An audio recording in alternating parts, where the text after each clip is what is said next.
मैनपुरी में समाजवादी पार्टी की प्रत्याशी डिंपल यादव के लिए प्रचार करने के लिए अखिलेश यादव और चाचा शिवपाल यादव एक बार फिर से पहुंचे। वहीं थोड़ी देर में सीएम योगी भी मैनपुरी में बीजेपी के लिए प्रचार करने पहुंच रहे हैं। सीएम योगी का मैनपुरी में यह दूसरा चुनाव प्रचार के लिए दौरा होगा। तो एक तरफ रामपुर में जनसभा को संबोधित किया मुख्यमंत्री योगी आदित्यनाथ ने, और उसके बाद अब मैनपुरी में भी प्रचार करेंगे। आपको बता दें, यह दूसरा दौरा होगा सीएम योगी का मैनपुरी में। इससे पहले अखिलेश यादव और शिवपाल यादव भी डिंपल यादव के लिए प्रचार करने पहुंचे। लगातार पूरा यादव परिवार और समाजवादी पार्टी के तमाम स्टार प्रचारक जुटे हुए हैं मैनपुरी के अंदर। डोर टू डोर कैंपेन्स हो रहे हैं, ताबड़तोड़ जनसभाएं हो रही हैं, नेताजी के लिए श्रद्धांजलि की अपील की जा रही है। तो दूसरी तरफ उत्तर प्रदेश के मुख्यमंत्री योगी आदित्यनाथ भी मंच संभालने पहुंचे रामपुर, और उसके बाद मैनपुरी में भी वो चुनाव प्रचार के लिए जाएंगे।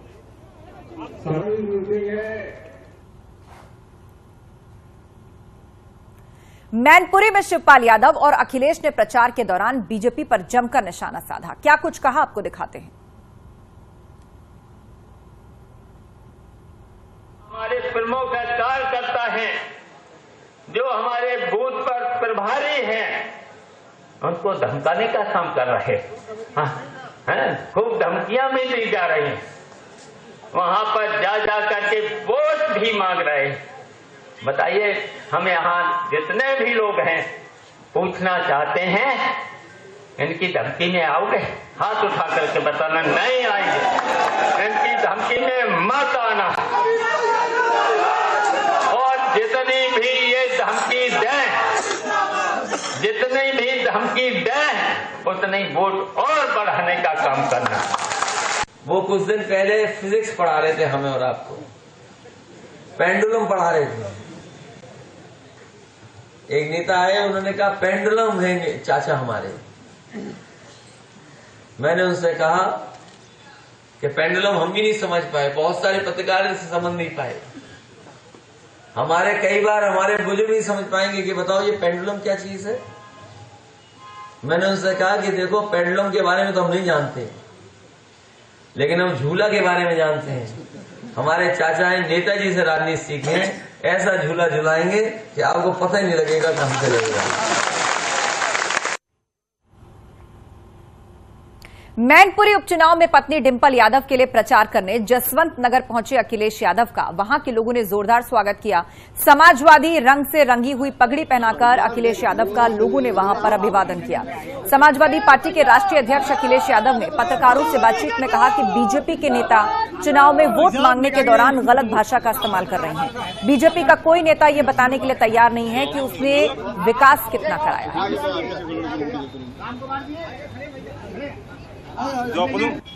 समाजवादी पार्टी के राष्ट्रीय अध्यक्ष अखिलेश यादव मैनपुरी संसदीय सीट से उतरी अपनी पत्नी डिंपल यादव के लिए चुनाव प्रचार करने के लिए जसवंत नगर पहुंचे हुए हैं। यहां बड़ी तादाद में समाजवादी कार्यकर्ता उनका स्वागत कर रहे हैं। फूल माला के साथ साथ में यहां पर भारी हुजूम नजर आ रहा है। अखिलेश यादव कार से बाहर आ चुके हैं और कार्यकर्ताओं के बीच में जा करके उनसे मिल रहे हैं। अब अखिलेश यादव कार के भीतर बैठ गए हैं और इस कार के जरिए अखिलेश यादव चुनाव प्रचार के मद्देनजर अगले पड़ाव के लिए रवाना होते हुए जा रहे हैं। उनके साथ में उनके चाचा शिवपाल सिंह यादव भी शामिल हैं। इस कार में बैठे हुए सुरक्षा का जो दस्ता है वो पूरी तरीके से अखिलेश यादव के साथ में कार को घेर करके चल रहा है। जिस तरीके की तस्वीर इस चुनाव प्रचार में देखी जा रही है, ये चुनाव नेताजी का है।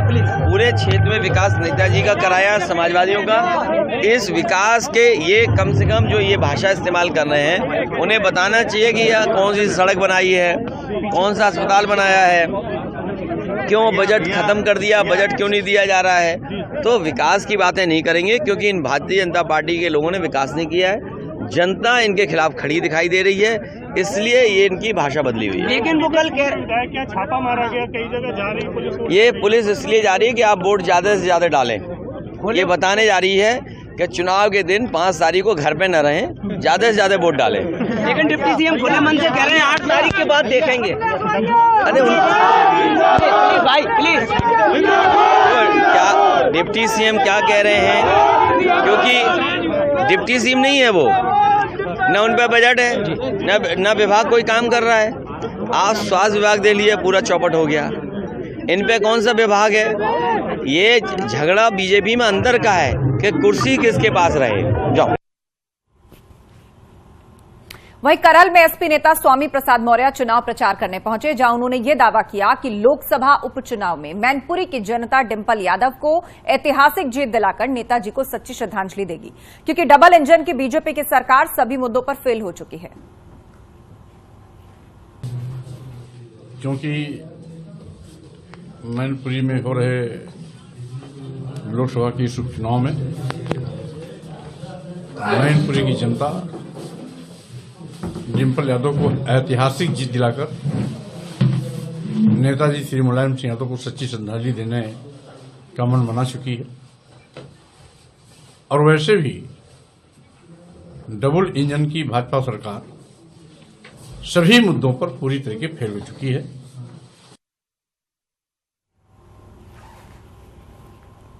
योगी सरकार के पूर्व कैबिनेट मंत्री और बीजेपी विधायक सिद्धार्थनाथ सिंह ने सपा मुखिया अखिलेश यादव पर बड़ा हमला बोला है। सिद्धार्थनाथ सिंह ने कहा है कि अखिलेश यादव मुंगेरी लाल के हसीन सपने देख रहे हैं।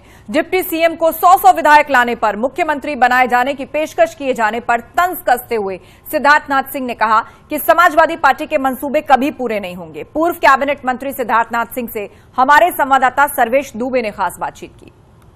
में मैनपुरी, रामपुर और खतौली सीटों पर उपचुनाव हो रहा है और सभी पार्टियों ने अपनी ताकत झोंक दी है।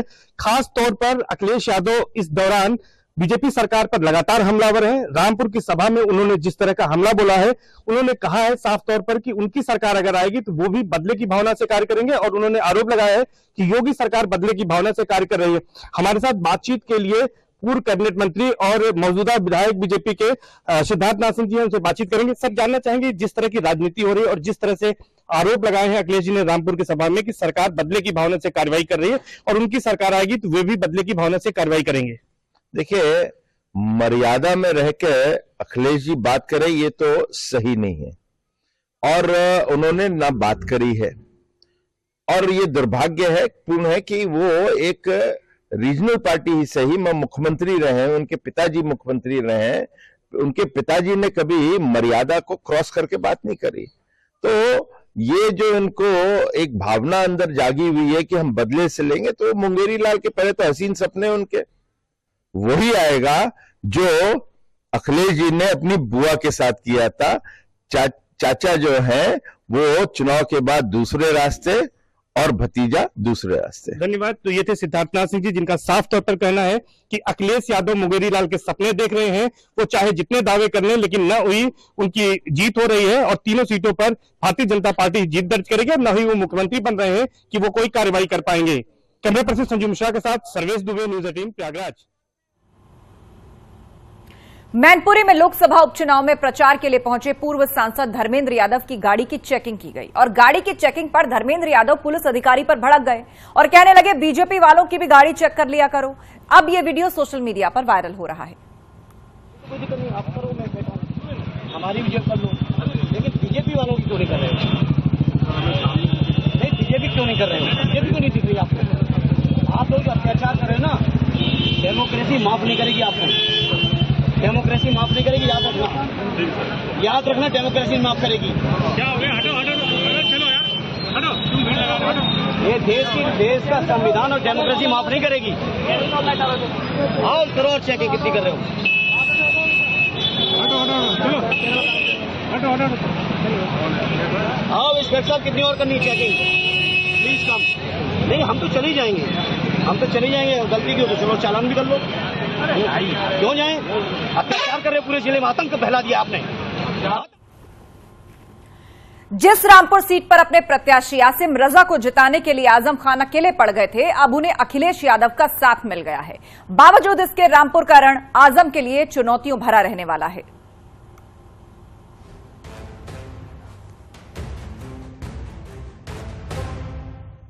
आजम को जिसका इंतजार था, आजम जिसके लिए बेकरार थे, वो आखिरकार आ ही गए। रामपुर के रण में अब आजम को अखिलेश यादव का साथ मिल गया है। मैदान में भले ही आसिम रजा हो, लेकिन आजम इसे अपनी प्रतिष्ठा का सवाल बना चुके हैं और खुद को खुले मन से बकरी चोर से लेकर मुर्गी चोर तक बता रहे हैं। मरने की बात है कि हम बकरी चोरों से, मुर्गी चोरों से, किताब चोरों से, मशीन चोरों से, भैंस चोरों से, फर्नीचर चोरों से, और कौन चोर? जिसने विश्वविद्यालय बनाया है, ऐसा चोर जिसने बच्चों के स्कूल बनाए हैं, उससे इतना डर गए। देखो रास्ते बंद हैं, किले के दरवाजे पे रास्ते बंद हैं, कोई नहीं आ सकता, इधर रास्ते बंद हैं। पिछले 2-3 दिनों से जिस आजम के आंखों से आंसू बह रहे थे वो अब अंगारे बन गए हैं, क्योंकि अखिलेश के साथ भी भीम आर्मी चीफ चंद्रशेखर आजाद भी मंच पर नजर आए और